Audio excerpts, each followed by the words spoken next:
जय श्री राम। अष्टादश सर्ग। महामना राजा दशरथ का यज्ञ समाप्त होने पर देवता लोग अपना अपना भाग लेकर जैसे आए थे वैसे लौट गए। दीक्षा का नियम समाप्त होने पर राजा अपनी पुत्रियों को साथ लेकर सेवक, सैनिक और सवारियों सहित पुरी में प्रविष्ट हुए। भिन्न भिन्न देशों के राजा भी जो उनके यज्ञ में सम्मिलित होने के लिए आए थे, महाराज दशरथ द्वारा यथावत सम्मानित होकर मुनिवर वशिष्ठ तथा ऋष्यभृंग को प्रणाम करके प्रसन्नतापूर्वक अपने अपने देश को चले गए।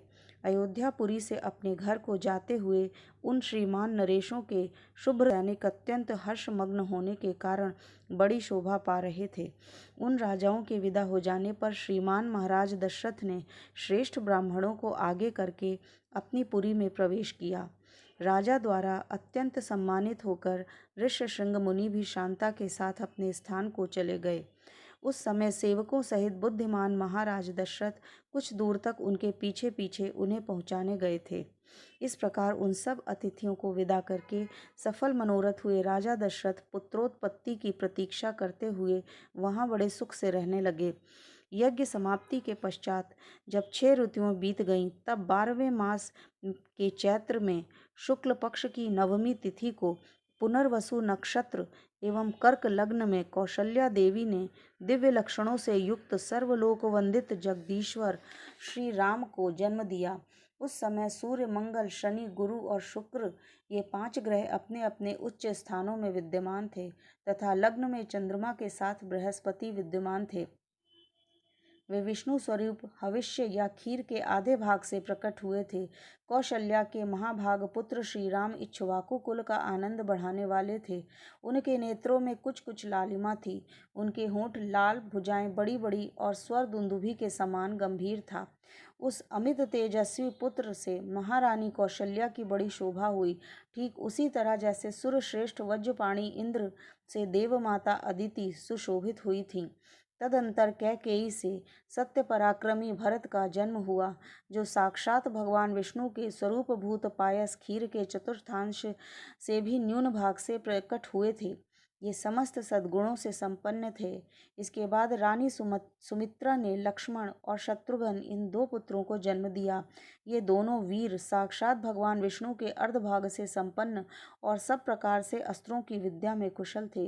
भरत सदा प्रसन्न चित्त रहते थे। उनका जन्म पुष्य नक्षत्र तथा मीन लग्न में हुआ था। सुमित्रा के दोनों पुत्र अश्लेषा नक्षत्र और कर्क लग्न में उत्पन्न हुए थे। उस समय सूर्य अपने उच्च स्थान में विराजमान था।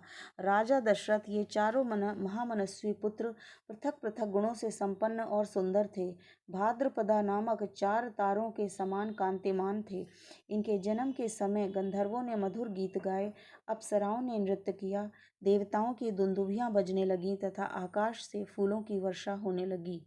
अयोध्या में बहुत बड़ा उत्सव हुआ। मनुष्यों की भारी भीड़ एकत्रित हुई। गलियां और सड़कें लोगों से खचाखच भरी हुई थीं। बहुत से नट और नर्तक वहां अपनी कलाएं दिखा रहे थे। वहां सब ओर गाने बजाने वाले तथा लोगों के शब्द गूंज रहे थे। दीन दुखियों के लिए लुटाए गए सब प्रकार के रत्न वहां बिखरे पड़े थे। राजा दशरथ ने सूत, मागध और वंदी जनों को देने योग्य पुरस्कार दिए तथा ब्राह्मणों को धन एवं सहस्त्रों गोधन प्रदान किए। 11 दिन बीतने पर महाराज ने बालकों को नामकरण संस्कार किया। उस समय महर्षि वशिष्ठ ने प्रसन्नता के साथ सबके नाम रखे। उन्होंने ज्येष्ठ पुत्र का नाम राम रखा। श्री राम महात्मा परमात्मा थे। कैकेयी कुमार का नाम भरत तथा सुमित्रा के एक पुत्र का नाम लक्ष्मण तथा दूसरे का नाम शत्रुघ्न निश्चित किया गया। राजन, ब्राह्मणों, पुरवासियों तथा जनपद वासियों को भी भोजन कराया गया। ब्राह्मणों को बहुत से उज्ज्वल रत्न समूह दान किए गए। महर्षि वशिष्ठ ने समय समय पर राजा से उन बालकों के जात कर्म आदि सभी संस्कार करवाए थे। उन सब में श्री रामचंद्र जी ज्येष्ठ होने के साथ ही अपने कुल की कीर्ति ध्वजा को फहराने वाली पताका के समान थे। वे अपने पिता की प्रसन्नता को बढ़ाने वाले थे। सभी भूतों के लिए वे स्वयंभू ब्राह्मण के समान विशेष प्रिय थे। राजा के सभी पुत्र वेदों के विद्वान और शूरवीर थे। वे सब के सब लोक हितकारी कार्यों में संलग्न रहते थे। सभी ज्ञानवान एवं समस्त सद्गुणों से संपन्न थे। उस उसमें भी सत्य पराक्रमी श्री रामचंद्र जी सबसे अधिक तेजस्वी और सब लोगों के विशेष प्रिय थे। वे निष्कलंक चंद्रमा के समान शोभा पाते थे।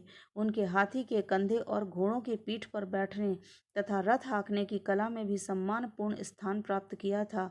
वे सदा धनुर्वेद का अभ्यास करते थे और पिताजी की सेवा में लगे रहते थे। लक्ष्मी की वृद्धि करने वाले लक्ष्मण बाल्यावस्था से ही श्री रामचंद्र जी के प्रति अत्यंत अनुराग रखते थे। वे अपने बड़े भाई लोकाभिराम श्री राम का सदा ही प्रिय करते थे और शरीर से भी उनकी सेवा में जुटे रहते थे। तो शोभा संपन्न लक्ष्मण श्री रामचंद्र जी के लिए बाहर विचरने वाले दूसरे प्राण के समान थे।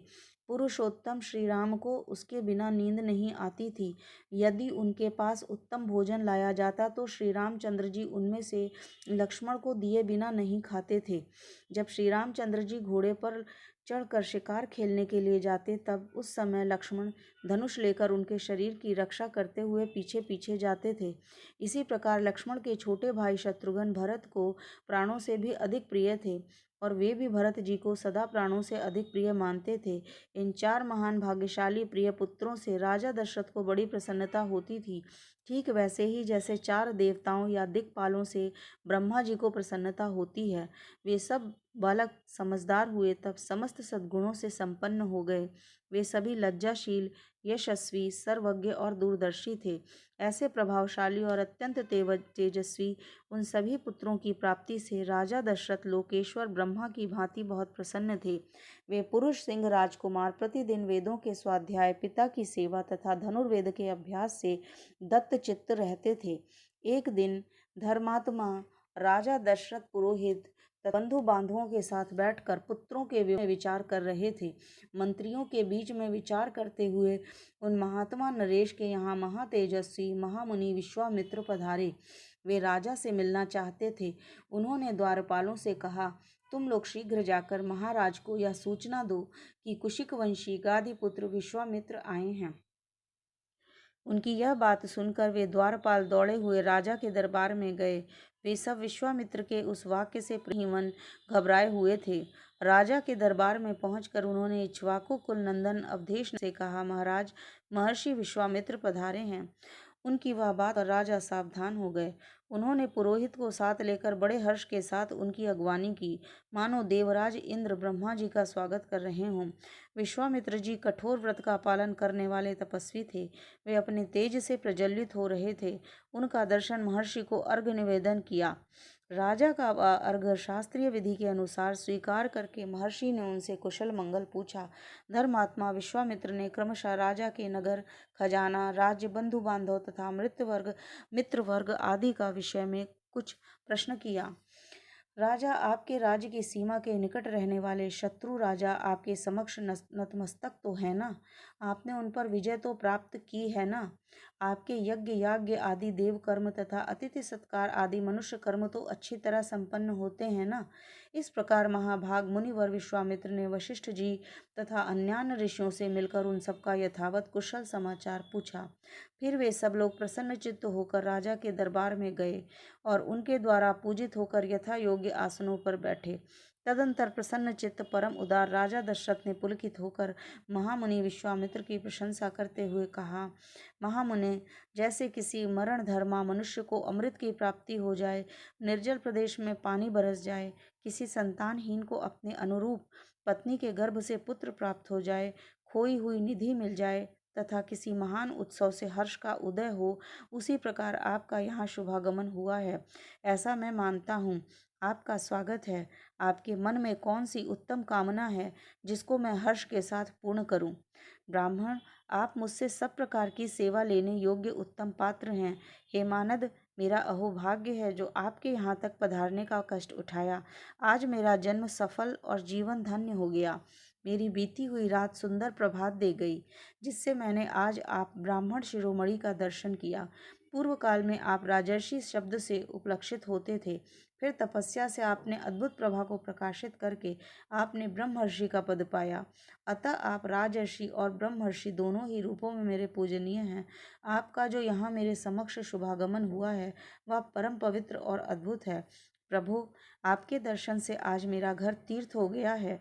मैं अपने आप को पुण्य क्षेत्रों की यात्रा करके आया हुआ मानता हूँ। बताइए आप क्या चाहते हैं? आपके शुभागमन का शुभ उद्देश्य क्या है? उत्तम व्रत का पालन करने वाले महर्षि, मैं चाहता हूँ कि आपकी कृपा से अनुग्रहित होकर आपके अभीष्ट मनोरथ को जान लूँ और आपके अभ्युदय के लिए उसकी पूर्ति करूँ। कार्य सिद्ध होगा या नहीं, ऐसे संशय को अपने मन में स्थान न दीजिए। आप जो भी आज्ञा देंगे मैं उसका पूर्ण रूप से पालन करूँगा, क्योंकि सम्माननीय अतिथि होने के नाते आप मुझ गृहस्थ के लिए देवता हैं। हे ब्राह्मण, आज आपके आगमन से मुझे संपूर्ण धर्मों का उत्तम फल प्राप्त हो गया है। यहाँ मेरे महान अभ्युदय का अवसर आया है। मनस्वी नरेश के कहे हुए वे विनयपूर्वक वचन, जो हृदय और कानों को सुख देने वाले थे, सुनकर विख्यात गुण और यश वाले सामदाम आदि सद्गुणों से संपन्न महर्षि विश्वामित्र बहुत प्रसन्न हुए। जय श्री राम।